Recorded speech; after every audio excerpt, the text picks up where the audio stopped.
Sheriff Malcolm Reeves had just locked Caleb Warren in a holding cell. The man was quiet, plainly dressed, and had come to the county office asking for a private meeting, and Malcolm decided he was making trouble. Less than 1 hour later, the phone on Malcolm's desk rang from an unknown number. He answered with irritation in his voice, and within seconds his face went white.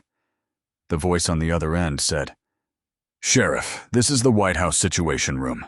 The man you just arrested is not who you think. Release him immediately." So who was Caleb Warren really? The Larkin County Sheriff's Office sat at the end of a 2-lane road, about 90 minutes west of Richmond, a low brick building with a flagpole out front and a parking lot that never filled. On Tuesday afternoons, the place ran slow. 2 deputies on shift, a dispatcher behind glass, a coffee machine that had been broken since spring, and that nobody had bothered to report. It was the kind of county where nothing happened, which was exactly the kind of place people stopped paying attention. Caleb Warren parked a gray sedan near the edge of the lot and sat in it for almost a full minute before he opened the door. He was 39, dressed in a plain button-down shirt and dark trousers, and he carried an old leather case with a worn strap. There was no government plate on the car, no security detail waiting, no uniform, no lanyard, no federal badge clipped anywhere a person could see it. He looked like a man who had come to contest a parking citation. Inside the lobby smelled like floor cleaner and old paper. A woman named Rita worked the front counter behind a sliding glass panel, and she glanced up at him. The way she glanced at everyone, already half finished with the conversation before it started. Caleb stepped up and asked to speak with Sheriff Malcolm Reeves. She asked what it was regarding. He said it was a matter he needed to discuss with the sheriff privately. That answer did him no favors. Rita had heard some version of it 4 times that month, always from people who wanted to complain about a neighbor or a deputy or a dog. She told him the sheriff was busy and asked him to state his business. Caleb repeated evenly that he could not discuss it in the lobby. He did not raise his voice. He did not lean on the counter. He simply stood there, and the standing itself began to register as a problem. What none of them could have known was that the man in the plain shirt had spent years inside the part of the federal system that almost nobody thinks about. Not enforcement. Not intelligence collection. Protection of infrastructure. The wiring underneath everything else. The channels that carry orders and locations and schedules between agencies that are supposed to be able to reach each other on the worst day of their lives. He had built parts of it. He had spent longer finding the places where it could be broken. After he left his official position, he did not go into consulting, the way most people meant it. He became an independent advisor attached to a special federal security program, the kind of arrangement that exists on paper in exactly one office and gets renewed quietly every year. The work was narrow, and it was ugly. He was sent to find out whether the system was actually doing what everyone assumed it was doing, and to report honestly when it was not. His current assignment had started 3 weeks earlier, with a pattern nobody wanted to believe. A chain of unusual access requests had been made against an emergency communications network shared by multiple government agencies. The network that state and federal offices fall back on when normal channels fail. The requests were not brute force. They were patient spaced out, made through credentials that had every right to be there. That was what made them dangerous. Caleb had spent those 3 weeks following the trail backward, through relays and logs and timestamps, and the trail had narrowed the way a funnel narrows until it stopped narrowing and simply ended. The final point of access sat inside a small brick building at the end of a 2-lane road in Larkin County, Virginia. It ended at the office of Sheriff Malcolm Reeves. That was why he was standing at the counter. And that was why he did not tell Rita his title or produce the credential, folded in the inside pocket of the leather case, or say the words that would have moved him past the glass in 4 seconds. Because the moment his real position entered a room, it would enter the building's own systems too, and whoever had been sitting quietly inside that network for 3 weeks would know the exact hour the government had arrived. Malcolm Reeves came out 11 minutes later, and he came out annoyed. He was 54 broad through the shoulders, and he had run the county for 9 years without a serious challenger. People in Larkin knew him, and mostly liked him, and that liking had done something slow and invisible to him over time. He had stopped being questioned, and a man who is never told he is wrong eventually stops hearing disagreement as information. He starts hearing it as disrespect. He looked Caleb over once and asked who he was. Caleb did not answer the question directly. He said his name, which was true, and told Malcolm nothing. And then he said that he needed 10 minutes in a room with a door that closed. Malcolm did not move toward any such room. He stood in the middle of his own lobby with his thumbs at his belt and told Caleb to go ahead and say whatever it was right there. So Caleb took the sealed envelope out of the leather case and held it out. Malcolm looked without taking it.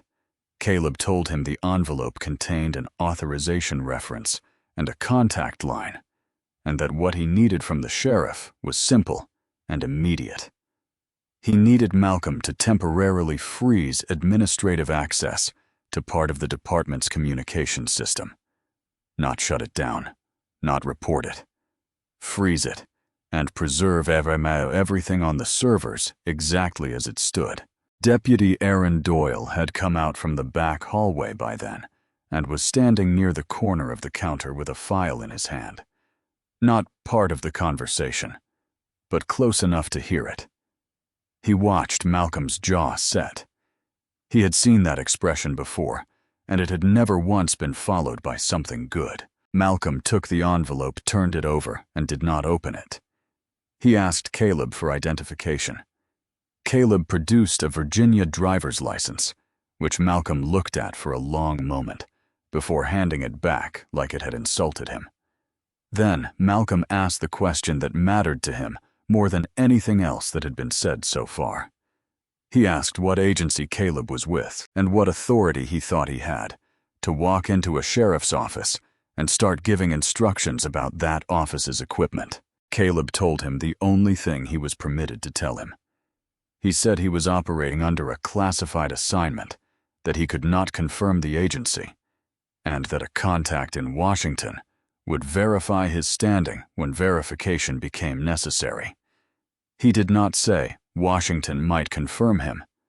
He said Washington would, and he said it as a matter of scheduling rather than hope, and Malcolm heard that certainty as arrogance. To Malcolm, it landed as nonsense.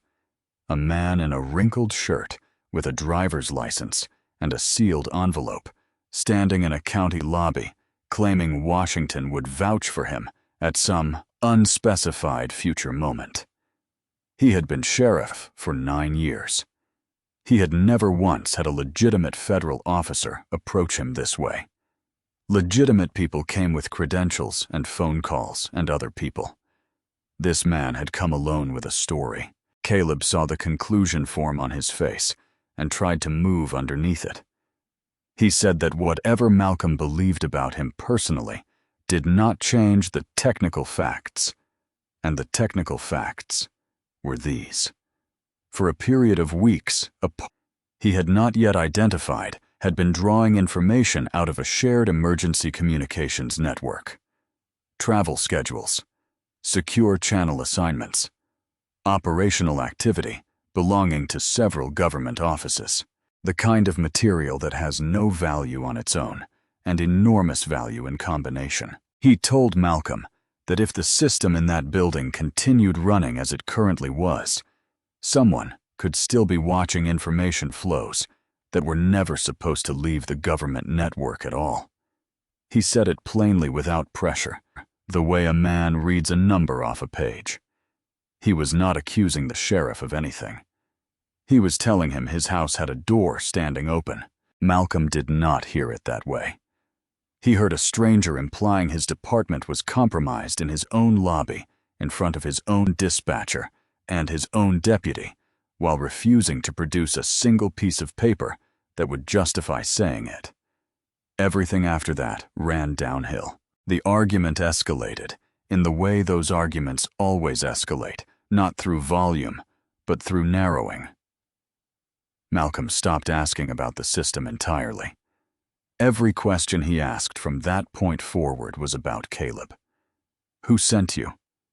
Who do you report to? Why should I believe you? Show me something.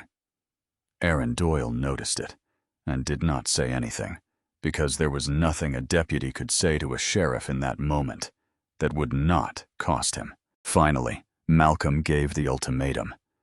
He told Caleb he had one chance to prove who he was. Right there, right then. And if he could not do it, he was going to walk out the front door and not come back.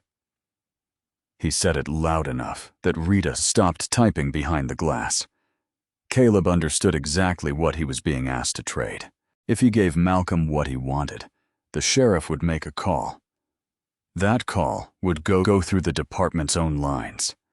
Malcolm would pull up his credential log, the visit notify someone, and every one of those actions would touch the same infrastructure Caleb was investigating. Whoever had been sitting inside that network patiently for 3 weeks would learn within minutes that a federal assessment had walked through the door. They would stop. They would clean up. They would disappear, and they would take with them the only trail that led back to whoever was actually running this. I had one job in that building, and it was not to be believed. It was to keep the door closed long enough to find who was standing on the other side of it. So he did not reveal it. I told Malcolm he could not provide what was being asked for, and that he was not going to explain why. Malcolm read the silence as exactly what he had suspected from the beginning. Defiance. A man playing a game in his lobby, wasting the county's afternoon, refusing a lawful and reasonable request from the person who ran the building. Then Caleb made it worse, and he knew he was making it worse when he did it. He said it again more directly this time. He asked Malcolm to preserve the servers. He asked him not to let any employee delete archive or modify anything on the system until it had been examined. He said that if any data was removed in the next several hours, it would not be recoverable, and it would not be an accident. That was the sentence that ended it. To Malcolm, a stranger had just told him to restrict his own staff inside his own department. It was no longer a strange conversation. It was interference with the operations of a sheriff's office, and interference was a thing Malcolm had a word for, and a procedure for, and a room for. He told Aaron to take him in. Aaron hesitated for about 2 seconds, which was 1.5 seconds longer than he had ever hesitated on an order from Malcolm Reeves, and then he stepped forward. Caleb did not resist. He did not argue or raise his hands or say anything about lawyers or rights or consequences. He set the leather case down on the counter carefully, the way a man sets down something he expects to come back for, and he turned around. The holding area was down the rear hallway, past the file room, 2 cells that were almost never used. Aaron walked him back without touching him more than he had to. Halfway down that corridor, the department systems administrator came out of the equipment room and stopped. I was a heavy-set man in his late 50s, who had run that building's servers for more than 10 years, and he had watched the whole exchange in the lobby from the far end of the counter without saying a word. A stranger asking for a private meeting was nothing. Strangers asked for things constantly, but a stranger being walked to a cell for asking meant that the stranger had refused to explain himself, and there was only one category of person who refuses to explain himself to a sheriff. He stood there for perhaps 2 seconds. Then he stepped aside, let them pass, and walked back into the equipment room and closed the door behind him. Malcolm followed as far as the mouth of the hallway. He stood there, with the sealed still in his hand, unopened, watching the whole thing with the flat satisfaction of a man who has resolved a problem. Caleb stepped into the cell. Before the door closed, he looked down at his watch, and it was not a nervous gesture. It was the gesture of a man checking a number he already knew. Then he raised his head and looked directly at Malcolm. "You have less than 1 hour to fix this," he said. Malcolm laughed one short sound with nothing behind it. He told Caleb he could use the hour to think about how the afternoon might have gone if he had simply answered a question. Then he turned and walked back up the hallway, and the sound of his boots faded, and the door locked. Aaron stayed for a moment longer than he needed to. He looked at the man sitting on the bench with his hands loose on his knees, showing no anger at all. And something about the absence of anger bothered him more than shouting would have. People who get arrested are afraid, or furious, or performing. This man was none of the three. He was waiting. On his way back up the corridor, Aaron picked the leather case up off the front counter and carried it into the evidence room and locked it in. Because that was the procedure, and because leaving a stranger's property sitting in an open lobby had never once ended well. He did not open it. He signed the log and went back to his desk and did not say what he was thinking. At his own desk, Malcolm dropped the sealed envelope into the tray beside his keyboard without opening it. He had a budget memo to finish and a call to return to the county administrator. He put the whole thing out of his mind, the way a man puts away a tool he does not expect to need again. What he did not know, and had no way of knowing, was that the check-in was already overdue. Caleb's assignment carried a reporting interval. He was required to confirm his status with his contact at fixed points throughout the operation, and the interval was not a courtesy. It existed because the work he did put him alone in buildings where the thing he was investigating might be standing 3 feet away from him. His last confirmation had gone out from the parking lot, with a location attached, which meant that if he went silent, the people on the other end would know precisely where he had stopped being able to answer. The silence itself was the alarm, and the alarm did not go to a duty officer or a field office. It went up. He had missed the first confirmation at the moment the cell door closed. The second window would expire in 52 minutes. I was not threatening Malcolm Reeves. He had never threatened him. He had told him the truth in the plainest available English, which was that a clock the sheriff could not see had already started running, and that everything which happened after it stopped would happen to him, whether he understood it or not. Malcolm sat down and started reading the budget memo. Down the hall, behind a locked door, Caleb Warren leaned his head back against the cinder block wall, closed his eyes, and began counting down the minutes until Washington noticed he was gone. 52 minutes later, the phone on Malcolm's desk rang. I was still working through the budget memo, and the number that came up on the display meant nothing to him. No area code he recognized. He picked it up the way he picked up most calls at that hour, with his shoulder pinning the receiver and his pen still moving. The voice on the other end was calm and unhurried, and it did not begin with a greeting. It said, "Sheriff Reeves, this is the White House Situation Room." Malcolm stopped writing. His first reaction was not fear. It was irritation, because he assumed one of the deputies from the night shift had finally taken a joke too far, and he had a specific tone he used for that. He started to use it. The voice went on before he finished. It confirmed the address of the building he was sitting in the county. He served the 9 years he had held the office, and then it said a name. Caleb Warren. It said the name the way a person reads off a form without emphasis. And then it asked him to confirm whether Mr. Warren was currently in custody at his facility. Malcolm stood up. He did not decide to stand up. The chair simply was not underneath him anymore, and the pen was on the desk, and his hand had gone cold around the receiver. He said yes. The instruction that followed was short, and it was not phrased as a request. Release him. No processing. No inventory of his belongings. No one was to open, examine, photograph, or copy anything in the case he had been carrying, and wherever that case was currently secured, it was to stay secured and untouched until Mr. Warren himself was present. Malcolm heard himself ask who the man was. The voice did not answer that. It told him only that Caleb Warren was operating under federal protection and that his assignment was active.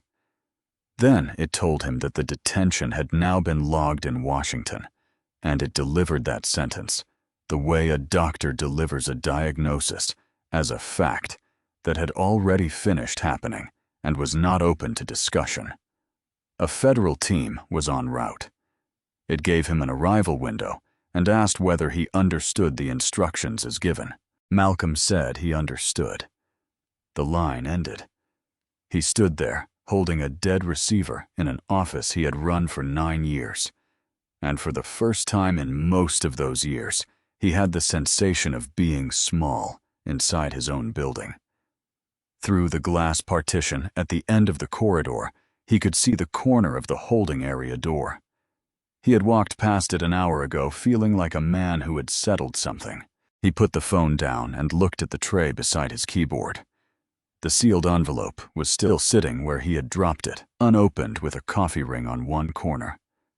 Aaron Doyle was the one who brought Caleb out of the cell, and he did it without saying anything because he had watched Malcolm come down the hallway, and he had never seen the man's face look like that. Caleb stepped into the corridor and did not ask what had happened. He did not need to. He asked one question, which was where his case was, and when Aaron said it was locked in the evidence room and had not been opened, something in his shoulders eased by about half an inch. Malcolm took him into the conference room at the back of the building and closed the door, which was the room Caleb had asked for at the beginning. The sheriff wanted the truth, and he wanted it in the tone of a man who was still somewhere underneath everything, in charge of his own office. He asked Caleb directly what this was, and who he had just gotten a phone call about. Caleb sat down and set his hands flat on the table. With the detention logged in Washington, the operation had already been exposed to the exact risk he had spent the afternoon trying to prevent, and that changed what he was permitted to say. He said he could give a portion of it, not all, and that the portion he gave was going to be uncomfortable. He had not come to Larkin County to investigate Malcolm Reeves. He had never suspected him of anything. Malcolm's name had not appeared in a single report Caleb had read in 3 weeks. What Caleb had come for was a gap in the interagency emergency communications network of the fallback system that state, county, and federal offices share when their primary channels go down. For weeks, an unidentified party had been drawing material out of it, a piece at a time, none of it dramatic on its own. Assembled together, it produced a picture of when certain people traveled along which routes and on which frequencies they could be reached while they were doing it. I had followed the technical trail backward for 3 weeks, and it had gotten narrower every day, and then it had stopped getting narrower. The final access point terminated in this building. Malcolm asked why he had not simply said that in the lobby. Caleb looked at him and gave him the sentence Malcolm would carry for the rest of his career. I told you your system might be compromised. You cared more about who I was than about what I was warning you. The sheriff had nothing to put against that. It was not an accusation, and that was what made it land. It was a description of the afternoon accurate to the minute. Then Caleb told him of the part that changed the shape of the room. The access had not been remote. Somewhere in the technical trail, there was a pattern that required physical proximity and standing credentials, which meant that the person who had helped open that gap was not sitting in another country. That person had a key to this building. That person might still be inside it. The whole story turned over in that moment. Caleb was no longer a stranger who had to prove his innocence. He was the only man in Larkin County who knew what was happening, and Malcolm Reeves was going to have to help the person he had thrown in a cell find a traitor inside his own department. Caleb asked for an immediate freeze on the system, the same thing he had asked for in the lobby, except now, nobody argued. Aaron pulled the access architecture from the back office, while Rita held all outgoing lines. It took 11 minutes to discover the first real problem, and Aaron was the one who found it.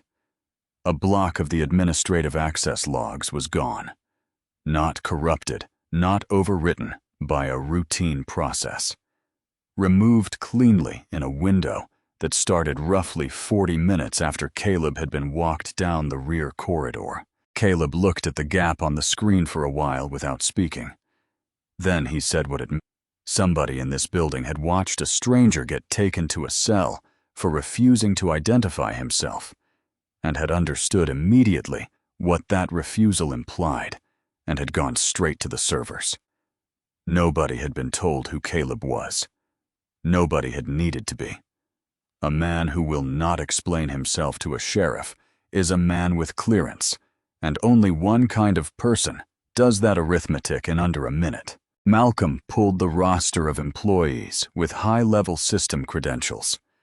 It was not a long list in a county that size, and one name kept appearing at every level of it. Gerald Pike. Pike had run the department's systems for more than 10 years. He had installed most of the equipment, personally migrated it twice, and written the procedures that everyone else followed. When the county upgraded, Pike handled it. When something failed at 2 in the morning, Pike drove in. He had been there longer than Malcolm had been sheriff, and Malcolm trusted him about as completely as he trusted anyone in the building. They brought him into the conference room. Pike was in his late 50s, unhurried with reading glasses pushed up on his head, and he denied everything before the second question was finished. He said his credentials must have been stolen.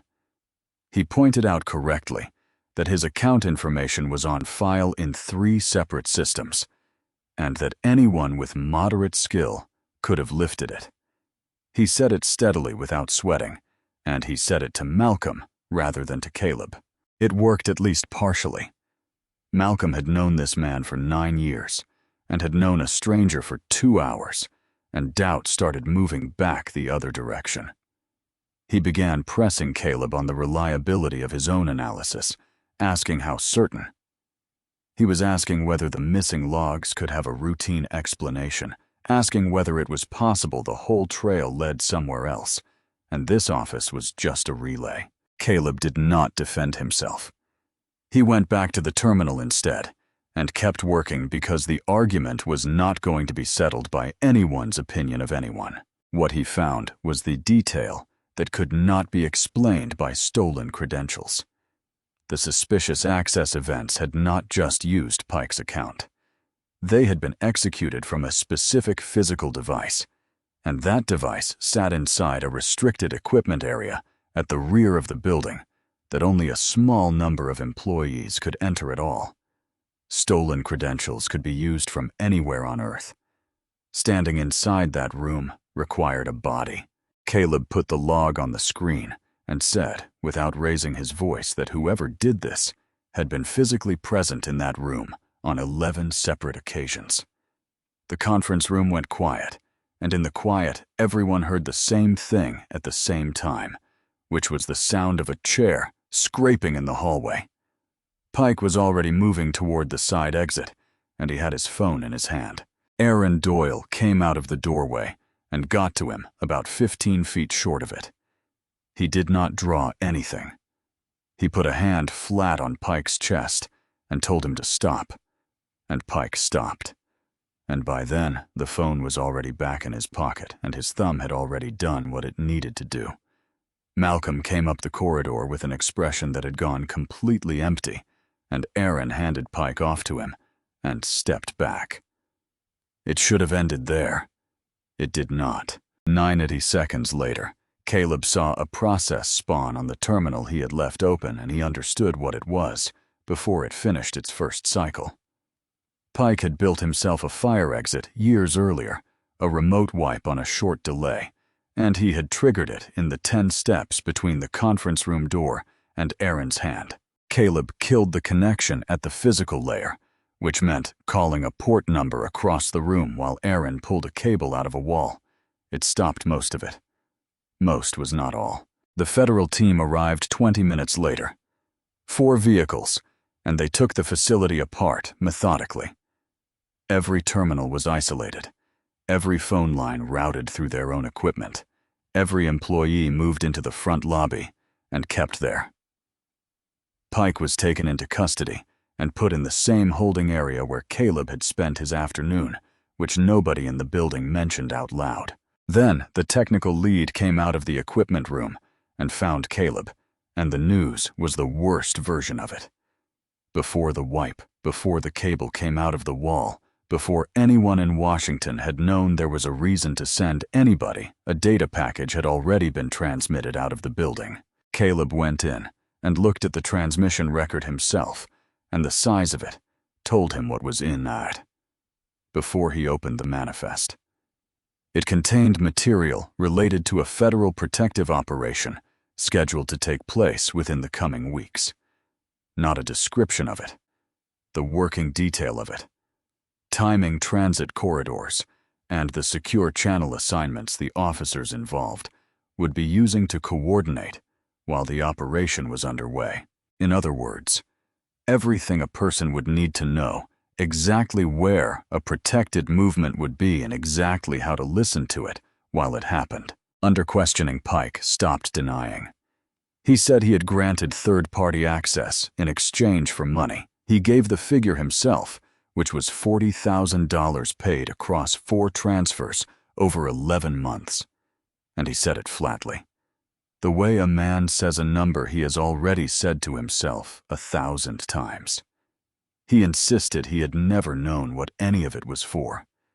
He said he had been told it was contractor diagnostics and that he had stopped asking questions somewhere in the 2nd month because the answers had stopped being comfortable. Then he said the thing that mattered most, which was that he was a small link. He said he had never spoken to anyone above the person who paid him, and that he did not believe the person who paid him was in charge either. Malcolm did not believe him. Caleb checked. He went back through the encryption signatures on the 11 physical access events and compared them against the transmission that had just left the building. And the comparison told him Pike was telling the truth. The credentials Pike had sold were a doorway. They were not the hand on the door. The routing on the outbound package passed through infrastructure that had nothing to do with Larkin County and had been provisioned long before Pike ever took a payment. The source led outward into a larger network, and the shape of that network suggested it had done this in more than one place. This building was not the operation. It was one of the doors. And there was a final problem sitting underneath all of it. The package had gone out in the middle of a federal response at an hour when nothing on that system should have moved at all. Whoever was receiving on the other end would see the timestamp. And the timestamp said one thing clearly, which was that the door had been discovered. A quiet investigation had just become a loud one. Everything on the other side would now either move faster or vanish entirely, and both of those outcomes were bad in different ways. Malcolm stood in the doorway of his own equipment room, while a federal technician worked at a terminal that used to belong to his department, and he did the arithmetic he had been avoiding for the last 2 hours. Caleb had walked in at 2 o'clock and asked for 10 minutes and a closed door. Malcolm had given him an argument instead, and then a cell. From the moment the lock turned to the moment the Situation Room called, 52 minutes had passed. Add the release. The conference room, the roster, the logs. Almost 2 hours. 2 hours in which Gerald Pike had walked freely through his own building with unrestricted access to every system he had built and every procedure he had written, knowing exactly what the man in the cell had come for, because Malcolm Reeves had announced it to him by dragging that man down a corridor in front of everybody. Pike had not needed to be clever. He had only needed time and a warning, and Malcolm had handed him both personally for free, out of nothing more complicated than the refusal to listen to a man who would not say who he was. The mistake was not that he had failed to recognize somebody important. It was worse than that, and he was only beginning to see the edges of it. Hein had been handed a warning at 2 o'clock, and he had spent the afternoon interrogating the messenger while the building emptied itself out through a wire in the back room. Caleb did not spend a second of it on Malcolm. He could have. The arithmetic was sitting there in the open. Every person in that building could do it, and the man responsible was standing 8 feet away with the look of someone waiting to be hit. Caleb went back to the terminal instead, because the package was still moving somewhere, and Blame had never once recovered a single byte of anything. What he was looking for was in the outbound record, and he found it because he had spent his career building the thing he was now taking apart. The transmission had been wrapped in a routing signature, and that signature was not a name or an address. It was a shape. It described the path the package had taken on its way out, and a path that leads away from a building can be walked in the opposite direction if it is walked fast enough before the far end tears itself down. To do that, he needed live access to the system. Full access at the physical layer, with the ability to open ports and push traffic back through the exact channel Gerald Pike had built. The problem was that the system was sealed. The federal team had isolated every terminal in the building when they arrived, and that seal was now the only thing standing between Larkin County and whatever else might still be sitting on those servers. Breaking it meant reopening a compromised network on purpose, on the word of one man. And because the equipment belonged to the county, the sheriff of record had to authorize it in his own name. The technical lead put the question to Malcolm directly. Malcolm understood exactly what he was being asked. Every procedure he had written in 9 years said no. A compromised system gets sealed and examined, not reopened. And if he authorized this, and it went wrong, it would go wrong with his signature on it, in front of people whose reports ended up in Washington. The safe answer was to leave the seal in place and let the federal team work it forensically over the following days. Caleb told him what days would cost. The far end already knew the door had been found. Servers like that don't stay online out of loyalty. They get burned sometimes within hours.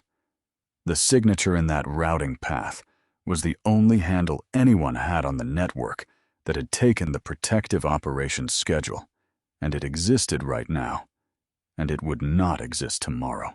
Malcolm looked down the hallway toward the holding area, where Pike was sitting on a bench in the same cell, and thought about a man in a plain shirt holding nothing but a driver's license and a sealed envelope, telling him the truth in his own lobby while he asked questions about credentials.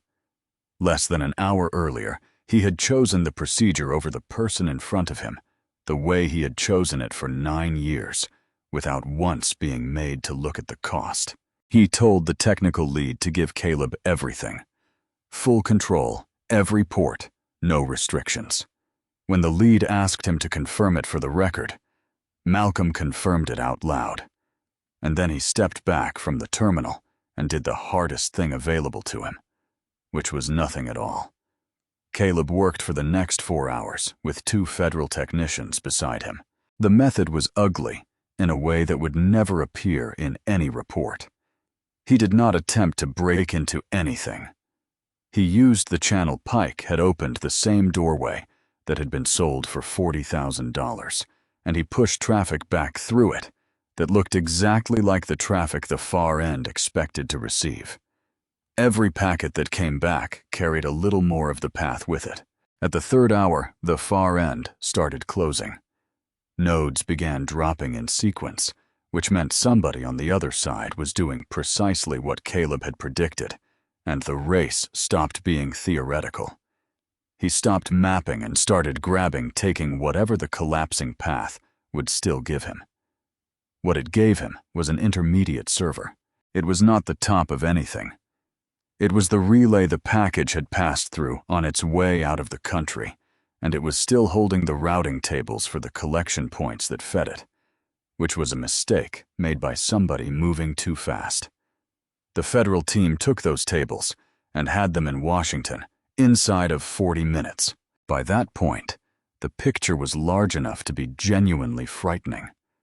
The tables showed collection points that had nothing to do with Larkin County in more than one state, and the pattern of them said that Gerald Pike had not been unusual. He had been typical. Somebody had spent a long time finding people who ran systems nobody thought about in buildings, nobody watched, and paying them small amounts of money for access that seemed harmless in isolation. The immediate threat was contained. The relay was isolated, and the collection points identified, which meant the material that had left the building could be traced, and the protective operation could be rebuilt from scratch before anything happened to anyone. The schedules were changed. The channel assignments were rotated. Everything in that package was worthless by the following morning. That was the win, and it was a real one. And Malcolm Reeves stood in his own equipment room at 9 at night and could not feel it at all. Because the win only existed because of the 4 hours after the federal team arrived, and the federal team had only come because of the call, and the call had only happened because a man had sat in a cell long enough for Washington to notice he was missing. Every step forward had been purchased with a step that should never have been taken. Caleb had come through the front door at 2 o'clock and asked for 10 minutes. If he had gone, Pike would have been in that equipment room by 2:15, with no warning at all, and the package would never have left the building. Malcolm had spent 9 years believing his job was to make correct decisions. What he understood standing there was that he had not made a decision that afternoon. He had made a reaction, and he had dressed it in procedure afterward, and the distance between those two things had almost cost people their lives. The federal team stayed until after midnight, and when the last vehicle pulled out, Malcolm was handed something he had not expected. With the operation closed, his clearance to view. The verification file was approved. He read it alone at his desk at 1:30 in the morning, a few inches from the tray, where a sealed envelope had sat all afternoon under a coffee ring. The file was not impressive in the way he had braced for. He had spent 11 hours preparing himself to discover that he had arrested somebody enormous. Some director. Some advisor with a floor of an agency behind him. Instead, the file described a specialist who assessed vulnerabilities in critical infrastructure, and it listed no title that would have meant anything to a county sheriff.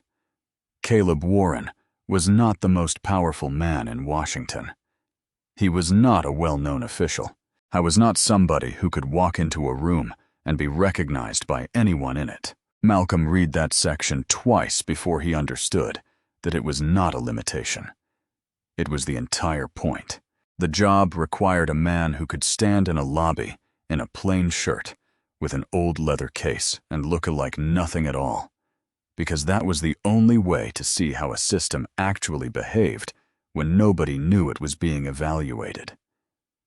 The moment Caleb produced a credential, the building would start performing. Everyone would straighten up the systems.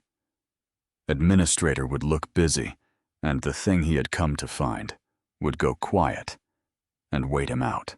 The anonymity was not a disguise.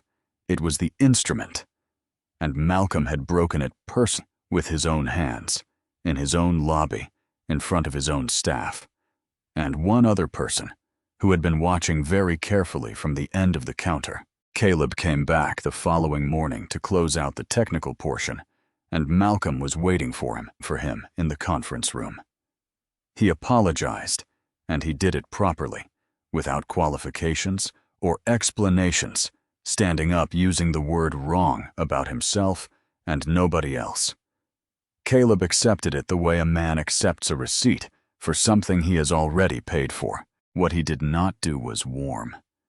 He did not say it was fine, or that anyone would have done the same, or that the outcome had justified the process. He sat down across the table and said the only thing he had come to say. If you only respect me after a call from Washington, you still don't understand the problem. Malcolm started to answer and found that there was no answer. Caleb explained it anyway, once in the same flat tone he had used at the counter. The phone call had not made him more correct than he had been the day before. Every technical fact he stated in that lobby was true when he stated it. The compromise was real before the Situation Room called, and it was real while he sat in the cell, and the call had changed nothing whatsoever about the state of the network. All it had changed was what Malcolm was willing to hear, which meant that if the same man walked in tomorrow with the same warning and nobody in Washington happened to notice he was missing, the sheriff of Larkin County would do exactly what he had done the first time. Malcolm's mistake had never been failing to recognize somebody important. That framing was and it was false, and he had been quietly leaning on it since 1 in the morning. The real mistake was simpler and considerably worse. He had been running on the assumption that a person has to prove they matter before they earn the right to be listened to. I had built 9 years of practice on top of that assumption. Somewhere along the way, he had stopped noticing it was there, which is how assumptions do their worst work. Caleb finished and left before noon, and he did not shake hands on the way out. The changes at the Larkin County Sheriff's Office took a few weeks to write, and considerably longer for anyone to get used to. Every security-related warning that came into the building from any source in any form had to be checked before it could be dismissed. Not assessed for credibility first. Checked. Malcolm made the sequence explicit because he had learned exactly how much damage lived in the gap between those two words.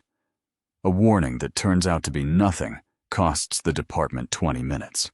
A warning dismissed because the person delivering it looked wrong had cost them a federal protective operation, and very nearly more than that. Any disputed detention, meaning any custody decision where the person taken in had contested the basis for it, at the time went to review above the sheriff's level. Malcolm wrote that provision himself, and it applied to him before it applied to anybody else, which made the county administrator raise his eyebrows and made Aaron Doyle look at his boss the way he had not been able to since that Tuesday. The staff was retrained, and the retraining had a focus. Nobody in that building would have thought to teach a year earlier. Deputies were taught to tell the difference between a person who is actually causing a disturbance and a person who is trying to deliver information but cannot disclose the circumstances behind it. The two look nearly identical from behind a counter. One of them refuses to answer questions, stands his ground, and will not leave. So does the other. The only reliable difference, Malcolm told them, is what the person wants from you. A man causing a disturbance wants something for himself. A man delivering a warning wants you to go look at something. So go look at it. 10 minutes settles the question, and the 10 minutes is never the expensive part. He had the principal put on a card and posted in the briefing room and at the front counter where Rita worked. Listen before you judge. Some months later, Caleb Warren came back through the front door of the Larkin County Sheriff's Office on a different assignment. He was dressed the same way, plain shirt and dark trousers, carrying the same worn leather case, because the work had not changed, and the reason for looking like nothing had not changed either.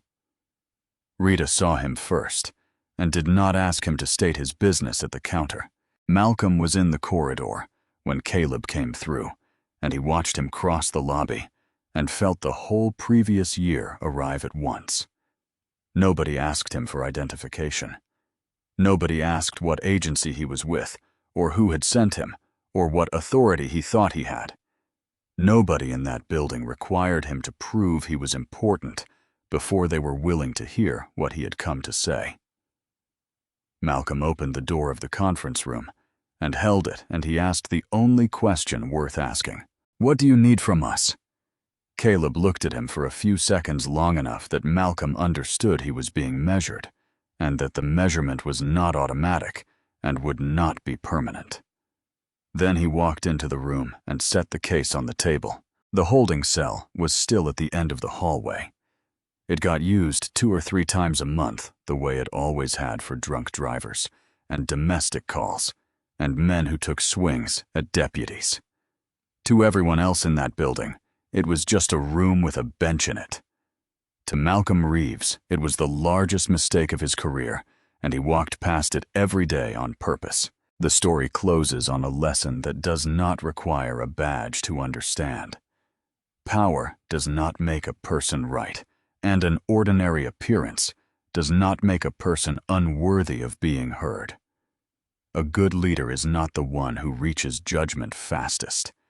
He is the one steady enough to verify the facts before he acts on them.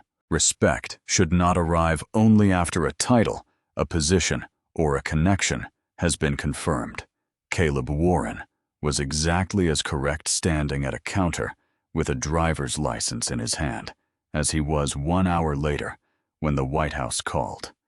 Nothing about him had changed in that hour. Only what people were willing to hear had changed, and that difference nearly cost lives. Sometimes a few minutes of genuine listening is the only thing standing between a small mistake and a consequence that cannot be undone.